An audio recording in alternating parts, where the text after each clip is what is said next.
Kenaso bayokol babunokol.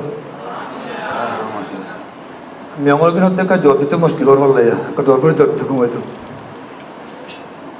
Thank you very much, Kukimong, and dignitaries and the attendees here.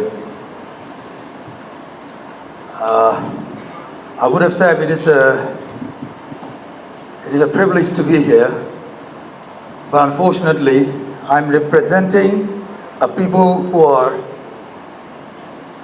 described as most persecuted people in the world. I can't say I'm privileged to represent them here today, but I'm hoping that one day, not me, but the deserving leadership of Rohingya community who represent them, the Rohingya people from the land of Rohang, from their ancestors' land, one day they will proudly represent themselves and the people, inshallah.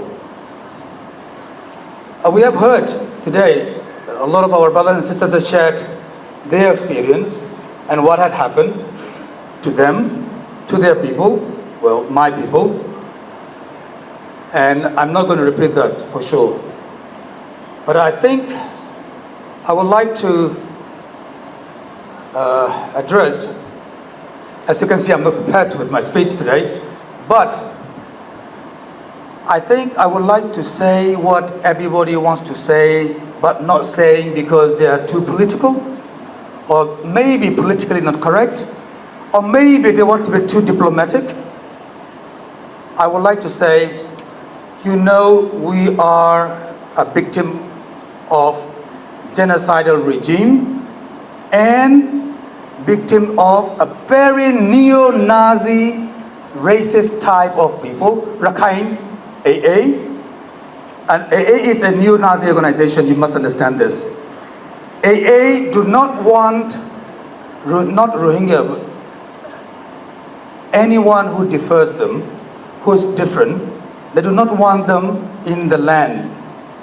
And now you also must remember, this is not a historical conference or debate, but, and we might have another forum for history, debate history and geography and all that, but Rohingyas are not what, as they claim, a rival to Arakan.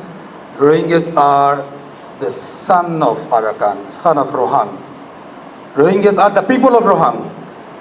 The Rohingyas are, if you look at the history, they are far more ahead of arrival of Arakan, historically. And we're not saying Rakhines, because they arrived later, they don't deserve to live there. We are very,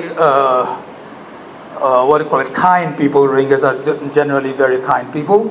We are very welcoming as well. We will welcome all of you as well to our land when we have our land freed from this genocidal regime that is leading the Myanmar now, and also the AA, who is occupying the land temporarily, I hope, because we are going to liberate our own land. Isn't it, brothers and sisters?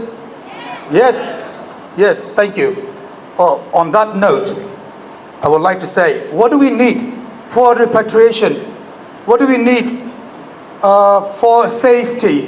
What do we need for sustainable, what was the word? Sustainable repatriation. What kind of security we need?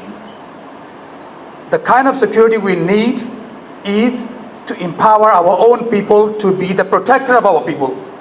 That's all we need. That is what we actually, but we're not going to ask that. We're going to do that, inshallah. But please allow us to do that. Do not label us something else. We were massacred in 2012 and we were overlooked. The massacre was overlooked in the name of promoting fragile democracy in Myanmar. The international community said, no, we have to be very diplomatic. We have to give space to Myanmar democracy. And that led to 2017 mass atrocities. Because we did not react at the time this mass massacre was committed against us. That led to 2017. Now 2017 led to 2024, because we want to promote revolution in Myanmar against the genocidal military. In promoting revolution, we will not talk about AA's atrocities. AA is far worse than Myanmar government. AA is far more dangerous and toxic for the peace and security of the region here. That needs to be noted. I'm sorry I can't be very diplomatic because I have to speak the truth. The truth is, this is our right. A people who has faced genocide, who has lived there for not centuries but for millennia. Please do not confuse Islam, arrival of Islam in Arakan and Rohingyas history. Arrival of Islam in Arakan was probably around 1200 years, but the existence of Rohingya in Arakan, in Rohang, was 2000 years, maybe more, in time immemorial. They are indigenous people of Arakan. Please do not confuse with this, because whenever we say Rohingya Muslim, yes, alhamdulillah, majority of us are Muslim, but we have Hindus too, we have other religions too. Rohingya as a race should not be confused or mingled with the arrival of Islam. Bangladesh is a nation. I don't know what religions there were before, Hindus, Buddhists, maybe Zoroastrians, maybe many other things. But arrival of Islam has blessed them with Islam. But the people did not change. The ethnicity did not change with the arrival of a religion. The Rohingyas did not change with the arrival of Islam to the land. Well, the point, to be precise, what do we need is we need to exercise, we need the UN, the given right to us, that is, what is the word? Self-determination, and many have uttered this word. Self-determination and safe zone under the mechanism of UN, R2P, that needs to be established. Safe zone must be established and empower the Rohingya population to govern their own nation, to provide security to their own nation, and help. What we would like is your support in doing that, because it would not be sustainable, even not fair, to ask a people to live under a people who has been planning for, even pre-independent, to wipe out entire nation from their own land. And if you ask me, I don't know what example to give. For example, if you ask, Holocaust victim under Nazi government, I can hear everyone is quiet, but this is a question I want to ask. Would that be fair to ask? I don't believe so.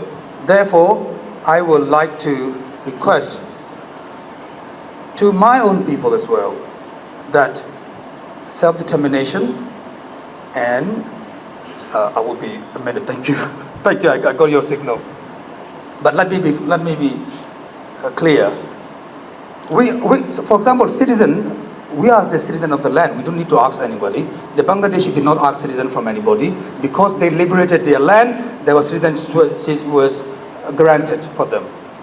And likewise, we need to liberate our land. We need to claim our land.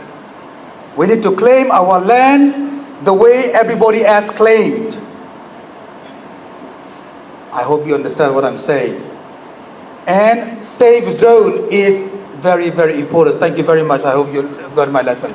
My concern. 3 to 5 things that are expected to change through the emergence of Rakhine Myanmar authorities.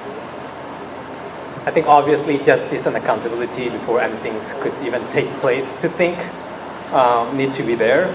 And I also echo the previous speaker's comments on it is nothing in between and no nothing in between, and no new creations of new mechanisms. Rather,